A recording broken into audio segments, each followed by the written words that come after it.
Les experts ivoiriens et burkinabés préparent activement les travaux du 5e sommet du traité d'amitié et de coopération entre la Côte d'Ivoire et le Burkina Faso. Ce sommet prévu le 28 et 29 juillet prochain à Yamoussoukro aura lieu en présence des deux chefs d'État, Alassane Ouattara et Christian Kaboré. Le Premier ministre Daniel Kablan-Duncan a signé ce lundi la déclaration d'engagement de la Côte d'Ivoire au projet dénommé Afrique pour les résultats. C'était à l'occasion de l'atelier de haut niveau sur la gestion axée sur les résultats de développement, compte rendu dans quelques instants. Le monde entier célèbre ce lundi 25 juillet la journée internationale de sensibilisation contre les violences faites aux femmes et aux jeunes filles. Cette édition 2016 de cette journée a pour thème « Mettre fin à ces violences ». Et aux États-Unis, la convention des démocrates s'est ouverte ce lundi à Philadelphie. Hillary Clinton en ressortira officiellement investie candidate à la présidence des États-Unis.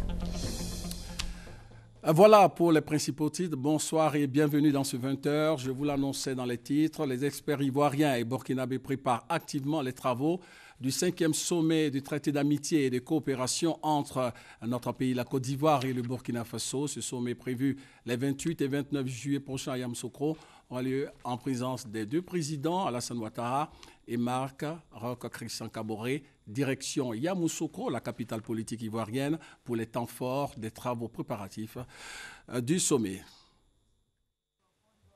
Le 5e sommet du traité d'amitié et de coopération entre la Côte d'Ivoire et le Burkina Faso a débuté ce lundi avec la rencontre des experts des deux pays. Pendant 2 jours, ils vont plancher sur plusieurs questions. Des questions relatives aux infrastructures routières et ferroviaires reliant les deux pays, à la fluidité routière, à la libre circulation des personnes et des biens, à la mise en place d'une société de pipeline sur le tronçon Bouaké-Ferké, Ferké-Ouagadougou. De diplomatie, d'intégration régionale, il en sera question, sans oublier la défense et la sécurité pour mieux lutter contre le terrorisme au niveau de la sous-région. L'agriculture, le foncier rural, les ressources animales, le changement climatique, la santé, l'éducation sont également sur la table des experts. Des experts qui vont procéder par ailleurs à l'évaluation des décisions et recommandations issues de la 4e conférence au sommet du traité d'amitié et de coopération entre la Côte d'Ivoire et le Burkina Faso, à la validation des projets d'accord à signer lors de cette 5e conférence au sommet et enfin à l'élaboration du projet de communiqué conjoint. Est signé le 29 juillet 2008, il y a donc 8 ans par les chefs d'État burkinabés et ivoiriens. Le traité d'amitié et de coopération est un cadre de concertation permanent entre les républiques de Côte d'Ivoire et de Burkina Faso pour consolider la coopération entre les grands domaines d'intérêt commun. Les échanges commerciaux entre la Côte d'Ivoire et le Burkina se chiffrent à environ 290 milliards de francs CFA. Ajoutez à cela une forte présence d'investisseurs burkinabés dans le monde des affaires ici en Côte d'Ivoire. Il faut aussi savoir que le Burkina, pays de l'Interland, s'appuie sur les ports ivoiriens, le port d'Abidjan et celui de San Pedro pour son commerce, import-export. Complément d'information avec Awa Touré. Bernard Bounan dirige une entreprise spécialisée dans la sécurité électronique. Cet opérateur économique burkinabé le reconnaît. Son entreprise, implantée dans plusieurs pays de la sous-région, doit son essor au marché ivoirien. Le marché ivoirien par rapport aux autres marchés comme le Burkina, le Bénin où nous sommes représentés, le marché ivoirien représente pratiquement, disons, 65% de notre chiffre d'affaires. Cet homme d'affaires burkinabé n'est pas le seul à avoir trouvé un Eldorado en Côte d'Ivoire, chose que confirme le représentant de la Chambre de commerce burkinabé en Côte d'Ivoire. L'environnement des affaires en Côte d'Ivoire est propice. Pour preuve, après le retour de la paix, beaucoup de Burkinabés sont venus investir en Côte d'Ivoire, à l'image du mouvement qu'on observe de la part des autres pays, aussi bien de la sous-région que du monde en général. Preuve de cette affluence, plus de 2500 entreprises du Faso exercent actuellement en Côte d'Ivoire. Les principaux domaines investis sont l'agriculture, le commerce, les services ou encore l'industrie. Selon cet expert, l'influence de ces milieux d'affaires burkinabés pourrait être bien plus grande, n'eût été quelques difficultés rencontrées. On a constaté qu'il y a une certaine inorganisation au niveau des opérateurs économiques burkinabés ici, qui n'ont pas une bonne connaissance de l'environnement des affaires, qui ignorent aussi qu'ils ont des institutions telles que la représentation de la Chambre de commerce burkinabé et le Conseil burkinabé des chargeurs qui sont installés ici, qui sont des institutions ressources qui peuvent les orienter dans ce qui concerne le milieu des affaires ivoiriens. Outre les affaires, la Côte d'Ivoire est également un partenaire de choix du Burkina dans le domaine du transit import-export. C'est par les ports ivoiriens et principalement celui d'Abidjan que sont acheminées une bonne partie des marchandises à destination ou en provenance du Burkina.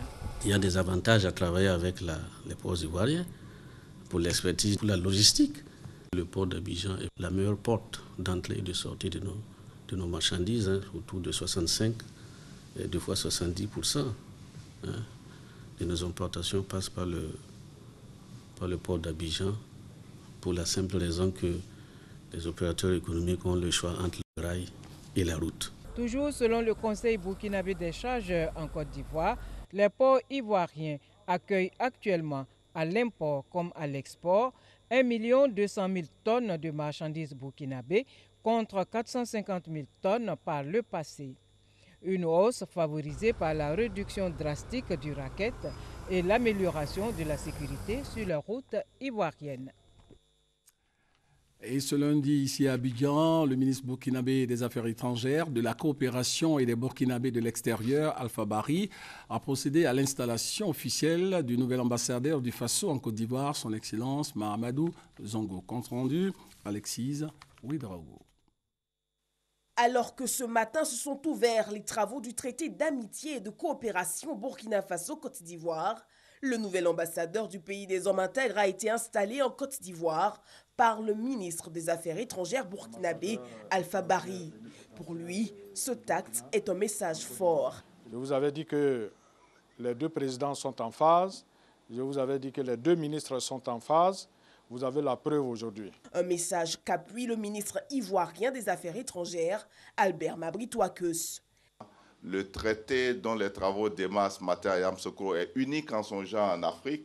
Nous faisons mieux que le tandem France-Allemagne en Europe et nous ferons en sorte que dans les mois, dans les années à venir, ce soit effectivement un tandem gagnant que nous installons ici. J'ai espoir donc en cela et je voudrais que l'ensemble des Burkinabés qui vivent en Côte d'Ivoire se sentent chez eux comme d'habitude et fassent en sorte que quand il faut contribuer à la paix, nous contribuons tous à la paix ici. Quand il faut le faire également au Burkina, que nous le faisons ensemble.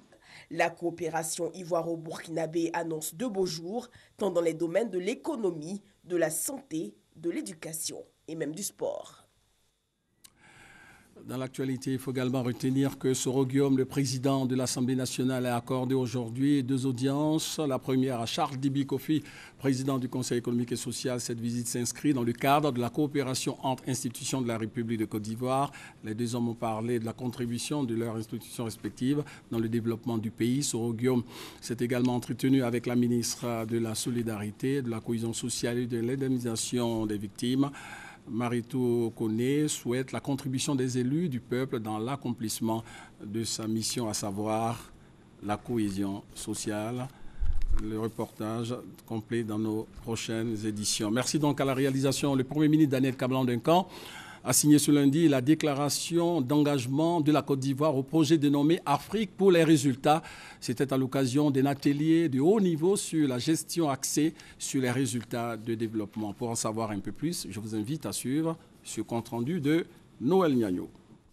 Après le groupe consultatif de Paris, au cours duquel l'objectif de la mobilisation de ressources a été largement atteint, il nous faut maintenant réussir celui de la mise en œuvre avec l'obtention de résultats planifiés dans les délais prévus afin d'améliorer significativement le quotidien des populations à court, moyen et long terme.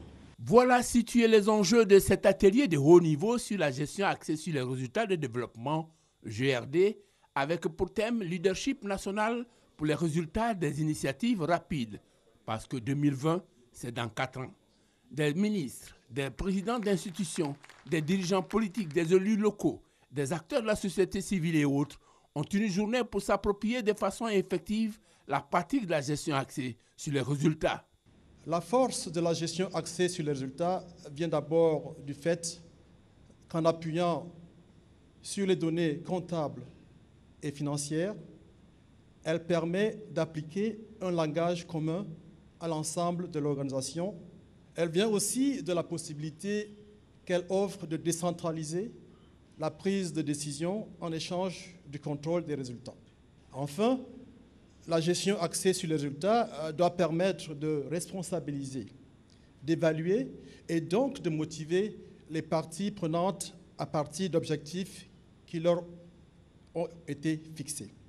Comme on le voit, il s'agit ainsi de mettre un accent sur les impacts concrets à toutes les étapes et à tous les niveaux du processus de développement national.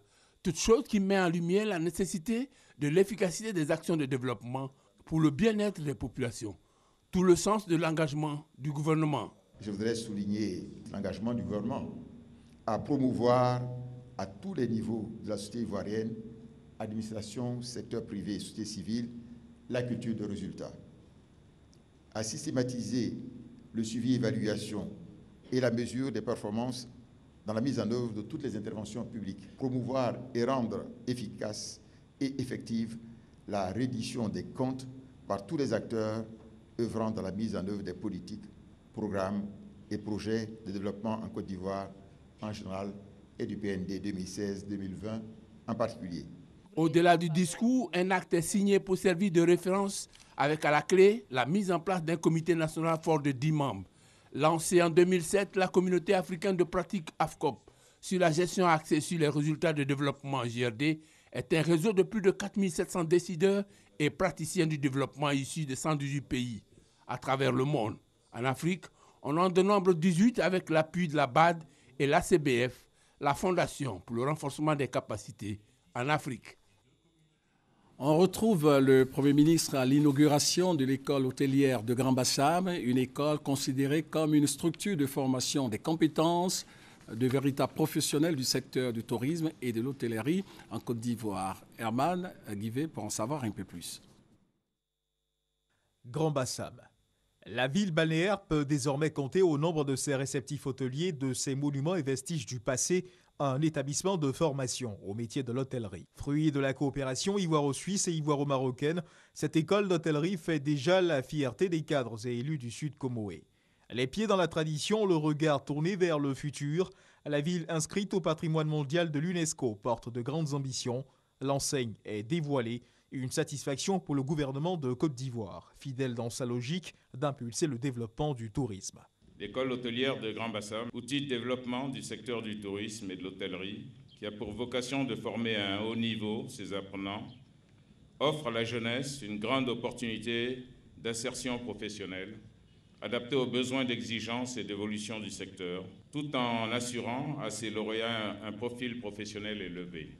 Olo Germain, promoteur de cette heureuse initiative, se félicite de son achèvement. Vous avez demandé que nous puissions hisser les fanions de notre pays et de booster l'industrie hôtelière. Oui, nous avons fait ce que nous pouvons faire. Le reste, Dieu le fera.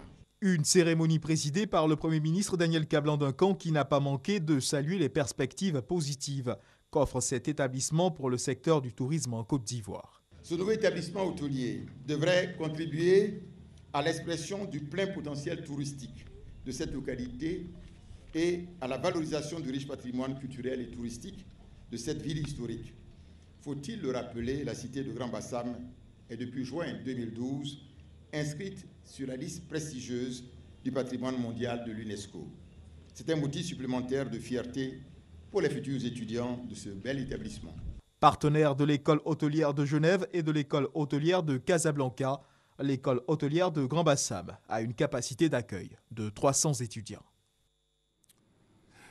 Parlons maintenant de ressources animales. Sachez que la Côte d'Ivoire est déficitaire en protéines animales, notamment en produits carnés dans la filière porcine. 200 millions de francs CFA ont été obtenus pour faire face au constat, mais surtout pour relancer les activités de cette filière. Le témoignage de notre équipe de reportage qui s'est rendue dans une ferme à la découverte de l'univers des porcs. Serge Coléa. Depuis 30 ans, Dominique Kouadio pratique l'élevage de porcs. C'est un héritage familial qui tient sur une superficie de 3 hectares. Avec 10 employés et un technicien, cette ferme de 1500 porcs arrive chaque semaine à atteindre ses objectifs de production. Il faut s'armer de beaucoup de patience et surtout de passion pour réussir dans l'élevage de porcs. Il y a de la rentabilité dans l'élevage, encore faut-il être formé. Parce que trop de promoteurs, trop de gens veulent faire de l'élevage. C'est-à-dire qu'ils ont les moyens, alors ils nous achètent des femelles, ils nous achètent des mâles, et puis ils prennent un cousin au village, ils prennent un oncle au village, ils l'installent dans un environnement, une ferme, et puis ils s'attendent à voir les résultats financiers. Non, l'élevage c'est un métier. Ici, les porcs évoluent par catégorie et le technicien est à leurs petits soins. 7 mâles pour 120 femelles. Nous produisons en bande, donc 6 à 7 truies par semaine. Donc les 7 mâles pourront monter les 6 ou 7 truies dans la semaine pour ne pas épuiser les mâles.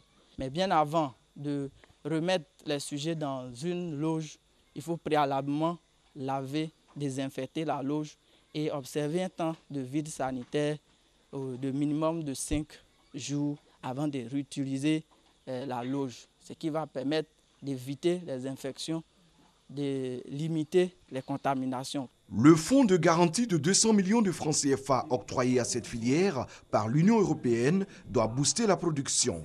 L'objectif est de produire 60 000 tonnes à partir de 2020 contre une production actuelle de 24 000 tonnes. Bon, je pense que c'est une bonne chose. Par contre, comment ça va être donné aux éleveurs? Quelles seront les garanties? Quel sera le taux de remboursement? Tout ça, ça reste à voir.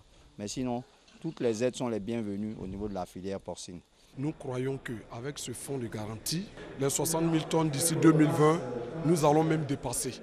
Nous qui sommes surtout de l'intérieur, nous qui sommes à l'intérieur des pays là-bas, depuis les différentes crises qui se sont succédées, les élevages battent de l'aile. Donc aujourd'hui, la mise en place de ce fonds de garantie-là va permettre aux élevages de repartir de plus belle. La viande de porc est un choix économique selon les spécialistes. Elle est la moins chère sur le marché. Consommer cette viande, c'est réduire les charges du panier de la ménagère. Je vous l'annonçais dans les titres, le monde entier célèbre ce lundi 25 juillet la journée internationale contre les violations faites aux femmes et aux jeunes filles. L'édition 2016 de cette journée baptisée Journée Orange a pour thème « Mettre fin aux violences ». Le message de sensibilisation a été donc perçu par les structures de protection des droits de l'homme. Éric Goré. Dans le monde, plus de 50% de femmes et de jeunes filles sont victimes de violences selon plusieurs sondages des organisations des droits de l'homme. La Côte d'Ivoire n'est pas épargnée par ce tableau. Violence conjugale, violence domestique, mutilation génitale féminine et harcèlement sexuel sont des fléaux auxquels n'échappent pas les victimes. C'est pour lutter efficacement contre ces phénomènes que l'Organisation des Nations Unies a décrété une journée de sensibilisation contre les violences faites aux femmes et aux jeunes filles. Période pendant laquelle il y a une série d'activités qui sont menées à travers le monde entier et notamment en Côte d'Ivoire, nous le menons sur l'ensemble du territoire pour manifester dans la volonté du gouvernement, la volonté des acteurs en Côte d'Ivoire à mettre fin aux violences qui sont faites aux femmes et aux filles. Les violences faites aux femmes et aux jeunes filles doivent disparaître pour permettre aux victimes de s'épanouir selon les initiateurs. De façon très naturelle, nous pensons que la protection et la promotion de la femme vont de pair.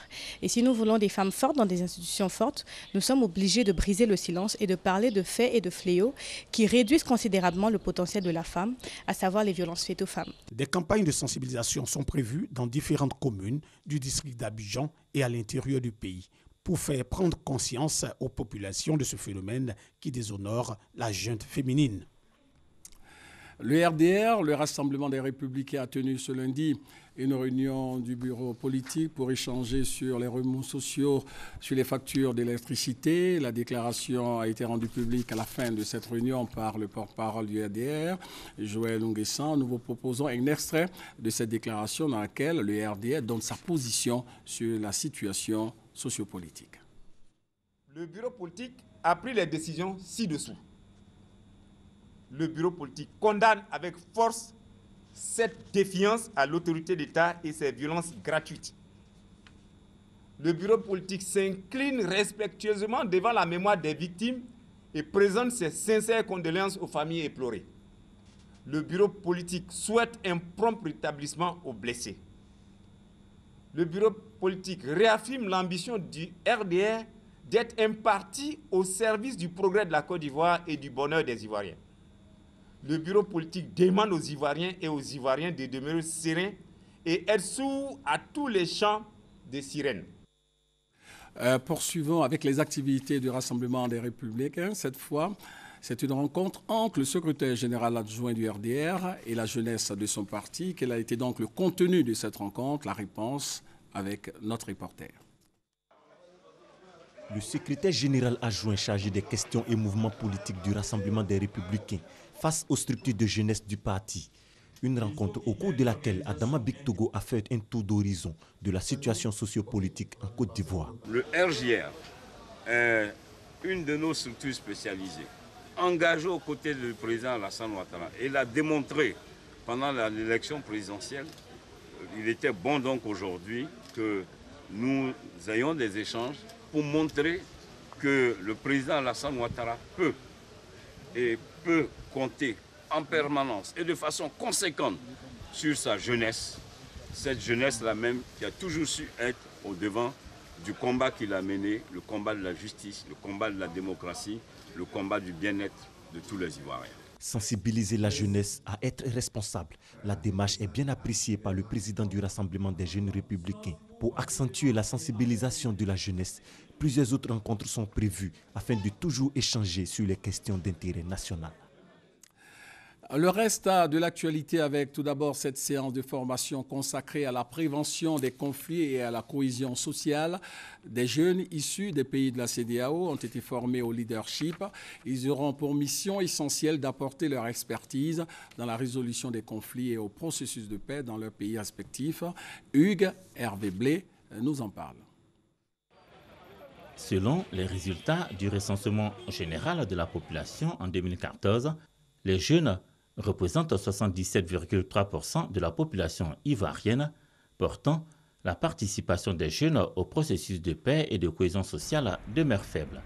Le constat est le même dans la plupart des pays de l'Afrique de l'Ouest. À l'initiative de Gorée Institute, organisation qui œuvre au renforcement du dialogue et à la résolution pacifique des conflits, 45 jeunes issus des pays de la CEDEAO ont désormais une meilleure appréciation de la prévention des conflits et du leadership organisationnel. Après 72 heures de formation, ils sont aptes à identifier les contraintes et défis liés à la prévention des conflits et à leur gestion. On a appris qu'est-ce qu'un leader, on a appris aussi comment résoudre un conflit, comment dialoguer avec les autorités et comment aussi utiliser les connaissances que nous avons apprises pour pouvoir aller implémenter ça au niveau de nos pays respectifs. Il faut sensibiliser la jeunesse, peut-être à travers des forums, ou bien même faire un plaidoyer, leur dire que maintenant l'heure n'est plus à l'attente. Résultat des échanges, une plateforme citoyenne de dialogue pour la paix et la cohésion sociale en Afrique de l'Ouest est désormais de mise. Et cette plateforme sera un espace d'échange pour les jeunes, un espace aussi de plaidoyer pour que aussi les jeunes puissent ensemble harmoniser leur stratégie d'intervention et sur cette base-là, qu'ils puissent servir de levier dans les réflexions pour la paix et la stabilité en Afrique de l'Ouest. Gorée Institute n'en est pas à sa première activité en Côte d'Ivoire. L'organisation avait dépêché à l'élection présidentielle de 2010 une équipe d'observateurs. Le CICG, c'est le Centre d'information et de communication gouvernementale, a organisé une rencontre. Il a été question de la présentation des actions prioritaires du gouvernement ivoirien. Hamza Diaby. Souvent en bout de chaîne que les responsables de communication sont interpellés ou associés au travail.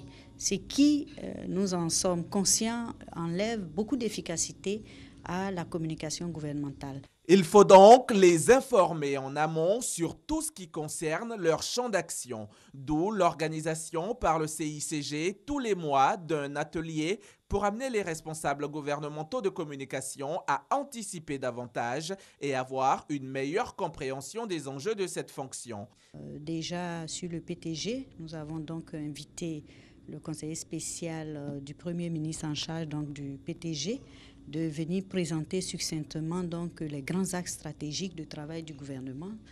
Ensuite, nous avons invité le chargé de programme ODD, ce sont les objectifs de développement durable, qui donc, a présenté également la matrice d'action des ODD en Côte d'Ivoire. Et enfin, nous avons invité donc, le représentant du ministre de l'économie numérique et de la Poste pour entretenir les responsables de communication sur la question de la maturité numérique. Des dossiers importants pour le gouvernement qui doivent être compris, maîtrisés par les services de communication, puis intégrés dans leurs actions de communication. Il y a un certain nombre de questions qui ont été abordées comme la mise à disposition de moyens pour pouvoir travailler efficacement, mais surtout la diffusion et la circulation des informations via différents canaux.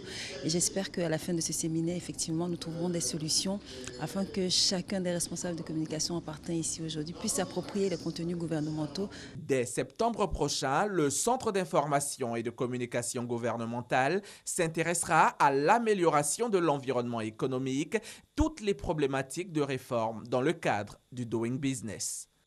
L'actualité dans le domaine de la santé, c'est l'amélioration de la prise en charge des accidentés de travail et des maladies professionnelles. Le sujet était au centre d'une séance de réflexion organisée récemment par le SINACASI, le syndicat national des cadres supérieurs de la santé en Côte d'Ivoire. Léon Bro. Médecins et autres cadres supérieurs de la santé hors des hôpitaux et laboratoires d'analyse, le temps d'un recyclage sur les accidents de travail et les maladies professionnelles. Le premier cas provoque au monde 321 000 décès par an, contre plus de 2 millions pour le second cas selon le BIT. Un tableau aussi sombre pour la Côte d'Ivoire, révèle le SINACASI. Il y a un peu plus de 800 000 travailleurs qui contactent la maladie sur le lieu de travail. Il est bon qu'on organise leur prise en charge. Cet enseignement post-universitaire va nous permettre d'informer la population et en même temps, nous aussi, les professionnels, qu'on soit guéris pour les soigner. Venu édifier ses pairs professionnels de la santé, le professeur Jean-Sylvain Boni définit la maladie professionnelle comme la pathologie contractée par le travailleur dans l'exercice de ses activités et de préciser que pour l'éviter, l'employeur et l'employé doivent de concert surveiller les lieux de travail, le travailleur et prendre en charge la pathologie. L'expert explique la récurrence des cas. Il y a une sous-déclaration des maladies professionnelles en Côte d'Ivoire. Il y a un sous-diagnostic parce que les chiffres sont assez faibles et les chiffres ne reflètent pas la vérité parce qu'il y a beaucoup de maladies professionnelles indemnisables qui ne sont pas déclarées. Et ces maladies à caractère professionnel doivent passer comme maladies professionnelles indemnisables. Ont également alimenté les 17e enseignements post-universitaires du SINACASI placés sous l'égide du ministère de l'Enseignement supérieur, les 4 étapes du processus de prise en charge des maladies professionnelles, le diagnostic, la déclaration, la reconnaissance légale et la réparation des préjudices subis du fait de ces pathologies. Aux États-Unis, la convention des démocrates s'est ouverte ce lundi à Philadelphie, en Pennsylvanie. Hillary Clinton en sortira officiellement investie candidate à la présidence des États-Unis. Après le plagiat de Melania Trump qui a agité la convention républicaine, c'est au tour de la convention démocrate de débuter avec un couac. Des partisans de Bernie Sanders, l'ancien adversaire d'Hillary Clinton, pendant la primaire sont venus en nombre dans les rues de Philadelphie pour se faire entendre. Ils dénoncent le parti pris des hauts responsables de leur formation politique en faveur d'Hillary Clinton pendant la primaire. Je savais bien que Debbie Schultz était pour Hillary Clinton car elle a programmé les débats une semaine avant Noël alors qu'il y avait un match de foot et que personne n'allait regarder Bernie Sanders. Elle ne voulait pas que les... Ça prouve juste ce que nous suspections depuis longtemps. Cette primaire a été truquée comme Bernie par le comité, par les médias et c'est incroyable que sa campagne ait été aussi loin. À la suite des 19 000 messages internes du Parti démocrate publiés ce dimanche par Wikileaks, la présidente de ce parti, Debbie Wasserman Schultz, a démissionné. Du côté du candidat Hillary Clinton, des responsables de sa campagne préfèrent temporiser et vérifier la véracité de ces fuites avant de prendre des mesures. La Convention nationale démocrate de 2016 est en train de vérifier toutes les informations. Il y a une procédure pour vérifier ces informations. Dans la même dynamique, le FBI lance une enquête pour connaître la source de ce piratage qui, selon certains responsables américains, pourrait avoir été téléguidé par Moscou. Une chose est sûre, ces révélations viennent ternir davantage l'image de la candidate Clinton, déjà affaiblie par plusieurs affaires, dont la fameuse affaire des courriels. D'ailleurs, selon un sondage de la chaîne CNN, le républicain Donald Trump recueillerait 48. Fin de cette édition, merci de l'avoir suivi. Excellente suite de programme sur RTI 1. Prochain rendez-vous de l'information à 23h parce que la roue de l'actualité continue de tourner. Bonsoir à tous et à toutes.